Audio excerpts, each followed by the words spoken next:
எல்லாருக்கும் வணக்கம். இயர் 10 அப்படிங்கிற ஹாலிவுட் படம் நல்லா இருக்குதுங்க. படம் ஆரம்பத்துலேருந்து கடைசி வரைக்கும் முழுசாக படம் பார்க்கணும். முழுசாக படம் புரியுமான்னு கேட்டால் தெரியல. அது என்கிட்ட பதில் இல்லை. ஏன்னா வசனம் இருந்துன்னா ஏதோ கொஞ்சம் இடத்துல வசனம் புரிஞ்சு நம்மளுக்கு என்ன சொல்ல வராங்கன்னு புரியும். வசனமே இல்லை, படம் பூரா வசனமே இல்லை, வெறும் எக்ஸ்ப்ரெஷன் மட்டும்தான், பேக்ரவுண்டு மியூசிக் மட்டும்தான், அப்புறம் ஆவுன்னு கத்துறது மட்டும்தான். அதை சாக போகிறப்ப கத்துவாங்க, அவ்வளோதான். வேறு எந்த இடத்துலையுமே படம் ஆரம்பத்துலேருந்து கடைசி வரைக்கும் எந்த வசனமும் இல்லை. படம் பூரா 1.5 மணி நேரம் படம், 1.32 நிமிஷம் படம். அதை நீங்கள் முழுசாக பார்க்கணும். எந்த ஆபாசமும் இந்த ஹாலிவுட் பண்ணாலே தப்பு தப்பாக காமிப்பாங்க இல்லைங்க. தண்ணி ஓடுறதோ தம்மடிக்கிற சீன் கூட தான் ஒரு சீனுன்னு வரும், அவ்வளோதான். முதல் எடுத்தோடனே காமிக்கிறாங்க ஒரு வயசானவர் ஒருத்தர் ஒரு பையன் ஒருத்தர் காமிக்கிறாங்க. அவங்க வேட்டையாடுற போகிற மாதிரி காமிக்கிறாங்க. ஆனால் அங்கே இருக்கிற சூழ்நிலையை பார்த்தா சாப்பாட்டுக்கல்ல தண்ணிக்கோ குடிக்கிற தண்ணிக்கோ எதுக்குமே வழி இல்லாத நிலைமையில் தான் இருக்கிறாங்க. அப்படியே 2 பேர் போய் ஒரு இடத்துல போய் தங்கறதுக்கு பார்க்குறாங்க. அந்த தங்கறதுக்கு இடமே மறைஞ்சதே இருக்கிறாங்க. அதுக்குள்ளே ஒரு பொண்ணு இருக்கிறாங்க. அந்த பொண்ணுக்கு வயிற்றில் எது அடிபட்டுருக்குது. ஏன் அடிபட்டுச்சு, எப்படி அடிபட்டுச்சுனாலும் காமிக்கலை, அடிபட்டுருக்குது. அப்புறம் அந்த நாள் போயிடுது. அடுத்த நாள் பார்த்திங்கன்னா ஒரு பையன், அந்த பையன் வலுசு பையன் வெளியில் போகிறப்ப ஆள்கள் துரத்திட்டு வர்றாங்க. அதில் அந்த ஆள்கள் துரத்திட்டு வர்றப்போ அவங்க ஒரு 4-5 பேர் அந்த வயசான ஆளை அவரை கொன்னுட்டு போயிடுறாங்க. அப்புறம் இவங்க 2 பேர் தான் இருக்கிறாங்க. இந்த பையன் ஒரு கட்டத்துக்கு மேலே அந்த அடிபட்ட பிள்ளைய மருந்து வேணும், மருந்து முதல்ல அவங்க அந்த கொன்னவங்க தூக்கிட்டு போயிடுறாங்க. அவங்கள இந்த பையன் அவங்களால போராட முடியல, ஒளிஞ்சிருந்து வேடிக்கை பார்த்துட்டு கம்முன்னு இருந்துடுறான். அப்புறம் 2 பேருமே அந்த பொண்ணும் ஆணும் பார்த்துட்டு கம்முன்னு இருந்துடுறாங்க. அவங்க கூட சண்டை போட முடியல. அப்புறம் ஒரு கட்டத்துக்கு அவளை கொல்கிற நிலைமைக்கு போயிடுறான். அவளை கொன்றல, கருணை குழந்தைங்க மாதிரி அவள் வலி துடிச்சிட்ருக்கிறா. இவளை கொண்டுட்டு நம்ம வேறு எதாவது பார்த்துக்கலாம் அப்படிங்கிற மாதிரி போட்டு கொல்றதில்ல.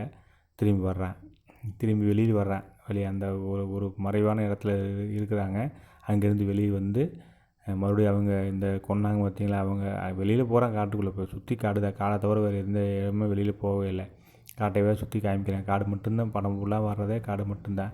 அந்த காட்டுக்குள்ளேயே போகிறேன். அப்புறம் இவங்களாம் இருக்கிறாங்க. யார், இந்த கொன்னவங்க குரூப் இருக்குது. யாரை பார்த்தாலும் கொல்றக்க ஆரம்பிச்சிடுறாங்க. சின்னவங்க பெரியவங்கெல்லாம் கிடையாது. எல்லாருமே இந்த ஹீரோவாக இருக்கிற அந்த பையனே ஒரு கட்டத்தில் ஒரு வயசான லேடியும் ஒரு சின்ன பையனும் இருக்கிறாங்க. அவங்ககிட்டயே பேண்ட்டு ஜர்க்கின் எல்லாம் அடித்து பிடுங்கிட்டு வர்றான். அந்தளவுக்கு தான் அங்கே இருக்குது. அந்த குளிர் அந்த மாதிரி இருக்குங்காட்டிக்கு யாரை பற்றியும் கவலை இல்லை, நான் வாழ்ந்தால் போதுங்கிற மாதிரி தான் அவங்க போகுது இந்த கதை.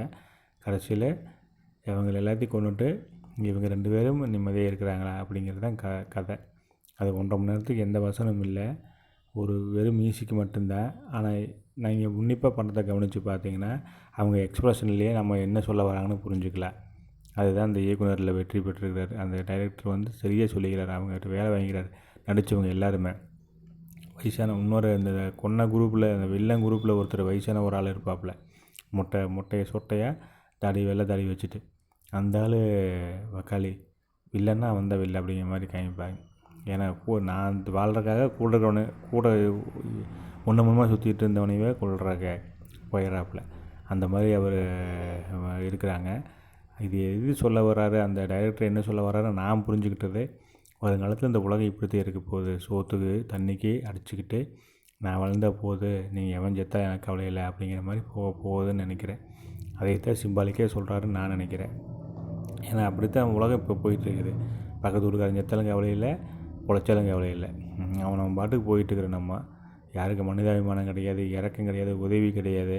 கஷ்டப்படுறான்னா ஒரே வார்த்தையில் உன் விதி, நீ பண்ண தப்பு அப்படின்னு போயிடறான்டே. அவன் தப்பு பண்ணிட்டான்டா, அவனுக்கு நம்ம உதவி பண்ணி அவனை காப்பாற்ற உண்டான எவனும் கூட நிற்க மாட்டாங்க. நான் என் குடும்பத்தை பார்க்குறக்கே நேரம் சரியாக இருக்குது எனக்கு. நான் எப்படி இன்னொருத்த குடும்பத்தை பார்க்குறது?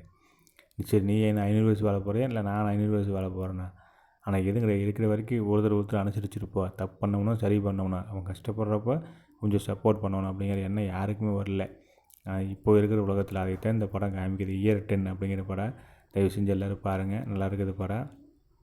எந்த ஆபாசமோ அசிங்கமோ எதுவும் இல்லை. நான் ஹாலிவுட் பண்ணாலே கண்ட கருமத்தை காமிப்பாங்க. இதில் தண்ணி அடிக்கிற சீன் கூட எதுவுமே இருக்காது. ஒரே ஒரு சீனில் மட்டும் தம் அடிக்கிற மாதிரி வரும், அவ்வளோதான். ஃபஸ்ட்டு ஓப்பனிங்லேயே வந்துடும். அதுக்கப்புறம் கடைசி வரைக்கும் தம் அடிக்கிற சீன், தண்ணி அடிக்கிற சீனை வராது. ஏன்னா இங்கே தண்ணி குடிக்கிறதுக்கே வக்கு இல்லாமல் தெரியுறாங்க, சோறு தண்ணி இல்லாமல். அந்த காட்டுக்குள்ளே அவங்க படுற அவஸ்தை நல்லாயிருக்கு. படம் பாருங்கள் தயவு செஞ்சு. எல்லாருக்கும் நல்ல எண்ணங்களை விதிப்போம். எல்லாருக்கும் ரொம்ப நன்றி. உலகம் சமநிலை பெற வேண்டும்.